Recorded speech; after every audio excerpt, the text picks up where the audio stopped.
તો અમદાવાદને મળશે વધુ એક નવું નજરાણું। એસજી હાઈવે પર 20 કરોડના ખર્ચે લોટસ ગાર્ડન બનાવવામાં આવશે।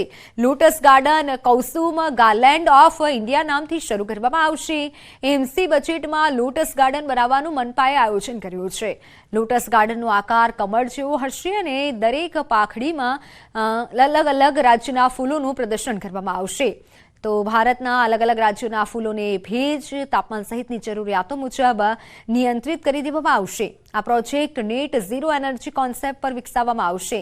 લોટસ ગાર્ડનમાં દેશના અલગ અલગ રાજ્યોના ફૂલોને નિહાળી શકાશે।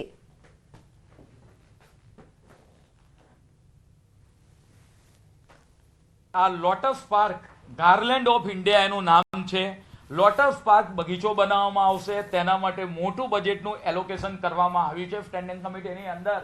આ લોટસ પાર્ક છે એ કમળ આધારે જે વિવિધ એની પાંખડીઓ છે એ પાંખડીઓની અંદર વિવિધ રાજ્યના જે ફૂલો છે એ ફૂલો પ્રતિકૃતિ રૂપે અંદર રહેશે।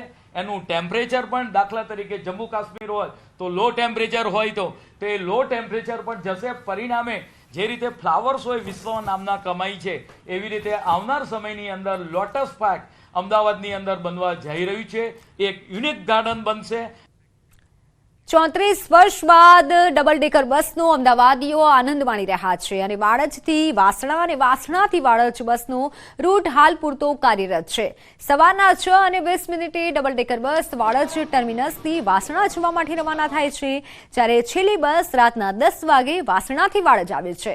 રૂટ નંબર 401 શટરની આ બસ એક દિવસમાં 16 વાર આ રૂટ પર ફરે છે, ત્યારે આ રૂટ પર આવતા જતા નોકરિયાત વર્ગ માટે કેવો છે હાલ તેમનો અનુભવ તે ન્યૂઝ સિટી ગુજરાતીની ટીમે જાણવાનો પ્રયત્ન કર્યો।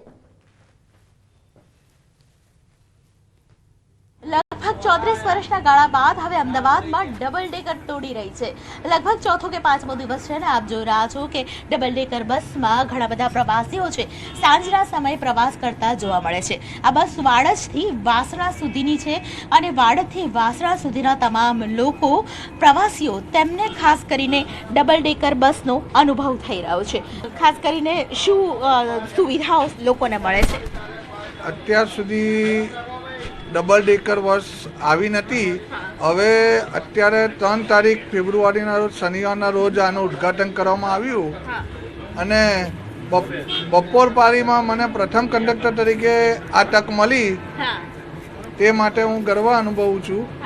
અને જે રીતે આ રૂટ 401 નંબરના રૂટમાં વાસણાથી વાડજ આ બસ મૂકવામાં આવી ડબલ ડેકર, જેમાં અનેક સુવિધાઓ છે। અત્યારે પણ એસી ફીલ થઈ રહ્યું છે અને દરેક પ્રવાસીઓ ખુશ છે। જેમ જેમ પ્રવાસીઓને ખ્યાલ આવે છે કે આ રૂટમાં ડબલ ડેકર બસ એસી ડબલ ડેકર બસ આવી છે તો પ્રવાસીઓનો ઉત્સાહ બી વધી રહ્યો છે।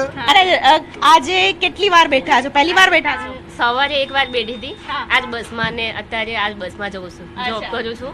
બહુ ખુશ છું મેડમ, કારણ કે 401માં અમે જતા આવતા બહુ તકલીફો થતી હતી, ઊભા જવું પડતું હતું અને આજે બહુ ખુશ છું હું કે સુવિધા મળી છે આ બસની અને શાંતિથી જવા। હા, શાંતિથી જવા। તમારો આ રૂટીન રૂટ હશે?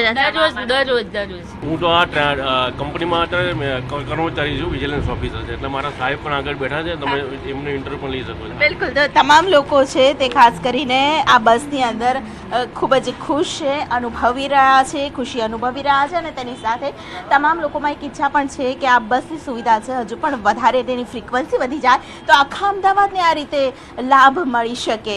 बसनी मुसाफरी तमारी केवी रही? बहुत मस्त, फर्स्ट टाइम बैठी, बहुत अच्छा लग रहा है। अच्छा लग रहा है। ठंड हमें गर्मी आवशे तो गर्मी में शांति में? हाँ, बहुत अच्छा रहेगा। ट्रैफिक की प्रॉब्लम भी बहुत कम होगी, पैसेंजर ऊपर नीचे सब जगह बैठ सकेंगे। डबल डेकर में ऊपर जवानो अनुभव કર્યો? ના, ઉપર નથી ગયા હજી. નથી ગયા છો? પહેલી મુસાફરી?